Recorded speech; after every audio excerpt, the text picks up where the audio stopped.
সন্মানীয় অসম চৰকাৰৰ কৰ্মচাৰীসকল জনাই আছোঁ এটা বিশেষ গুৰুত্বপূৰ্ণ খবৰ যিহেতু 2025 বৰ্ষটো অসম চৰকাৰে ঘোষণা কৰিছিল যে কিতাপৰ বৰ্ষ হিচাপে আৰু সেই হিচাপে প্ৰত্যেক কৰ্মচাৰীলৈ 1000কৈ টকা দিব বুলি জনাইছিলে।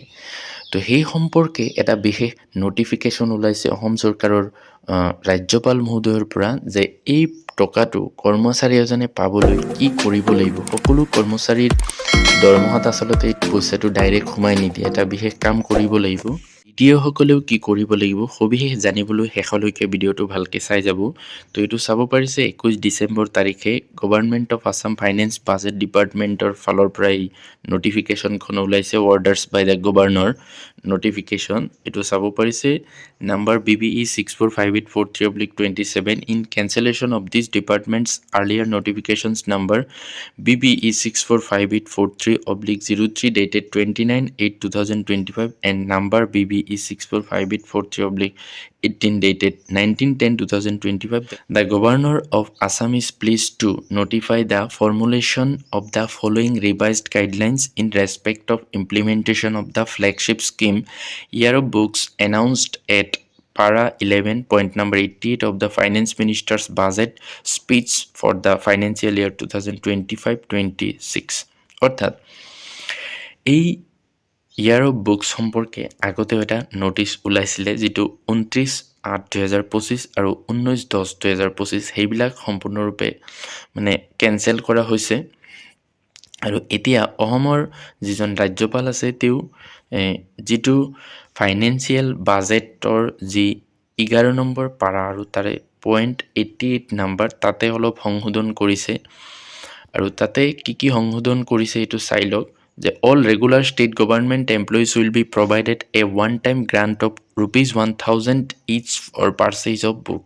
অৰ্থাৎ অসম চৰকাৰৰ সকলো কৰ্মচাৰীলৈ নিয়মীয়া কৰ্মচাৰীলৈ 1000 টকাকৈ কিতাপ কিনাৰ বাবদ প্ৰদান কৰা হ'ব।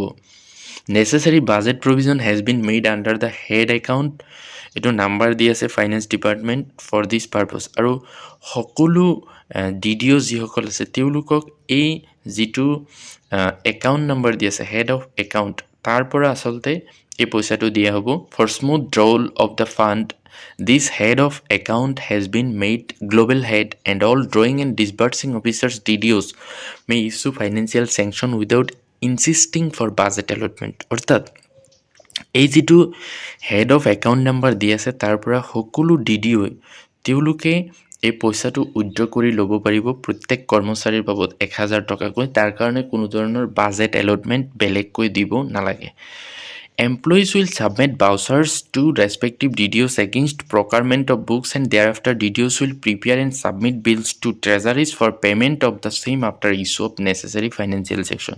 তো এইটো এটা গুৰুত্বপূৰ্ণ পইণ্ট যে কি কৰিব লাগিব সকলো কৰ্মচাৰীয়ে কিতাপ কিনি পেলাই তাৰ ভাউচাৰটো তেওঁলোকৰ যি DDO আছে অৰ্থাৎ স্কুলৰ ক্ষেত্ৰত কৈছোঁ LPME হ'লে তেওঁলোকৰ যি BO অফিচ আছে বা BO block elementary education officer আৰু হাই স্কুল বা হায়াৰ ছেকেণ্ডেৰী হ'লে তেওঁলোকৰ যি হেড টিচাৰ বা অধ্যক্ষ থাকে তেওঁৰ হাতত জমা দিব লাগিব। তাৰপিছতহে এইখিনি ট্ৰেজাৰীত জমা দিব আৰু বিলৰ সৈতে তেতিয়া তেওঁলোকে পইচাখিনি পাবলৈ সক্ষম হ'ব। অৰ্থাৎ কিতাপখিনি কৰ্মচাৰীসকলে আগত কিনিব লাগিব।